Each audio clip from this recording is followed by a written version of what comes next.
Halo, salam jumpa lagi dalam Perspektif Isidorus Lili Jawa.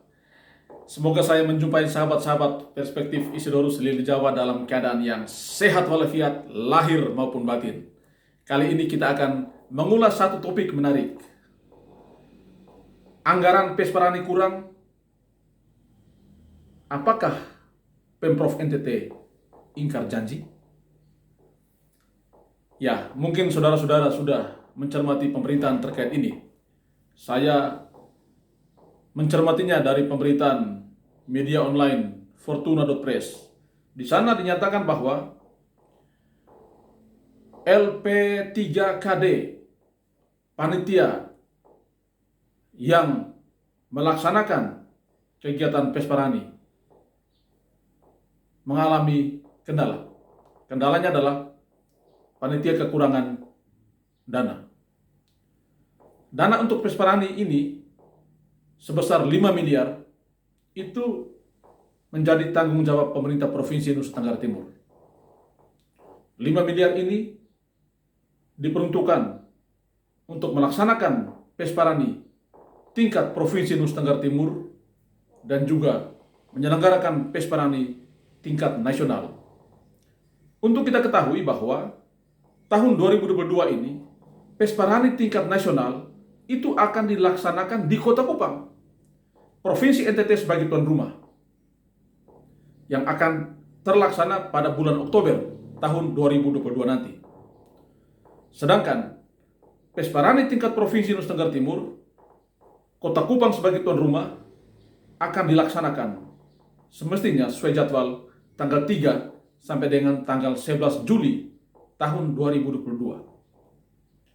Fakta hari ini, anggaran yang disiapkan oleh pemerintah Provinsi NTT hanya 3 miliar. Artinya, anggaran itu hanya dimanfaatkan untuk kepentingan Pesparani nasional. 2 miliar yang semestinya diperuntukkan bagi Pesparani tingkat provinsi tidak ada. Artinya, dana untuk Pesparani tingkat provinsi tidak ada, tidak disediakan pemerintah provinsi. Padahal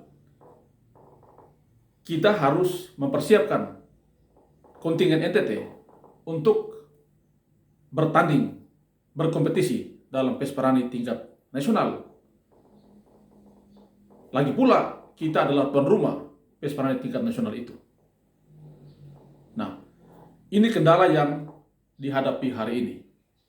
Karena itu, panitia Pesparani, Pesta Paduan Suara Gereja Katolik, yang diorganisir oleh lembaga yang namanya LP3KD, Lembaga Pembinaan dan Pengembangan Pesparani Katolik Daerah, yang ketuanya Bapak Frans Salem, melakukan pertemuan bersama dengan Yang Mulia Bapak Uskup Agung Kupang, lalu menyampaikan persoalan ini.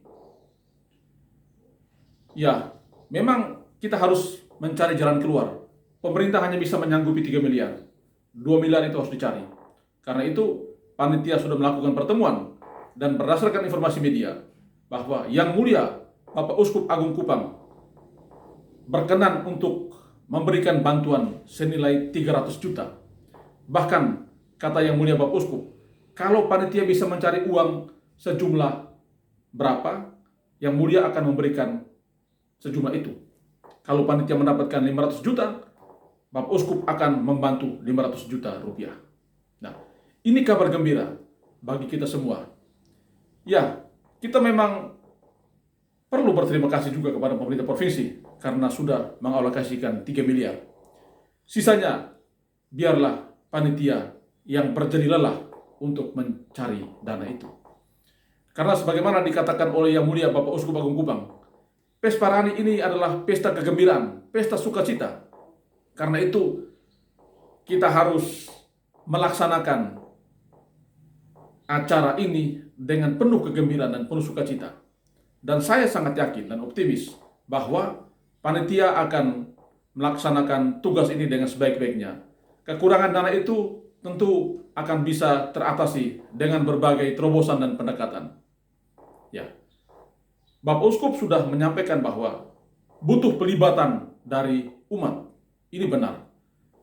Pesparani itu memang program pemerintah provinsi, ya, pemerintah provinsi selaku tuan rumah, selaku yang punya program.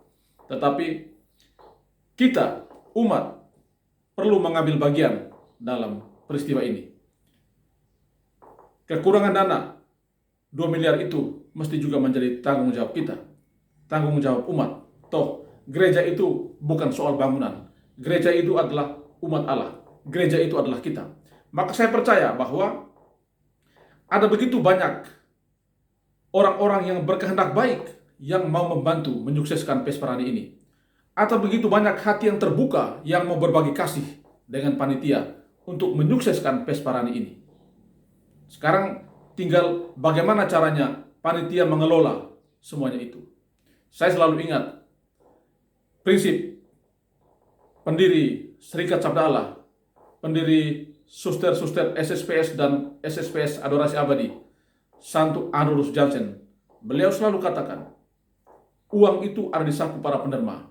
Memang benar, uang itu ada di saku para penerima. Sekarang tinggal bagaimana caranya agar uang itu bisa keluar atau mengalir dari dompet-dompet para penerima. Saya yakin panitia tahu caranya. Ya. Panitia bisa mengelola itu dengan baik. Kita berharap Pesparani untuk Provinsi NTT yang ditunda di awal September 2022 nanti menjadi pesta kegembiraan, pesta sukacita. Selama kurang lebih 2 tahun kita mengalami masa-masa kelam ketika dihantui oleh pandemi COVID-19. Maka dengan momen Pesparani ini menjadi ajang untuk kita bergerak bersama, kita maju bersama, kita membangun kolaborasi, kita membangun sinergitas untuk bisa menghadapi hidup ini secara lebih optimis, bisa membangun NTT secara lebih optimis, dan membangun Indonesia Raya dengan semua potensi yang kita miliki. Kita mesti memberi kesan kepada semua orang yang nanti datang ke NTT dalam Pesparani Nasional bahwa NTT pasti bisa, kita pasti bisa. Karena itu, mari kita dukung terus kerja-kerja panitia, mari kita terus berdoa dan berharap agar semakin banyak orang yang berkehendak baik yang mau membantu mengatasi kekurangan biaya Pesparani ini.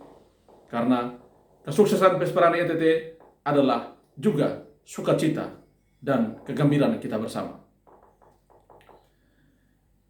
Terima kasih banyak dan salam sehat selalu untuk kita semua.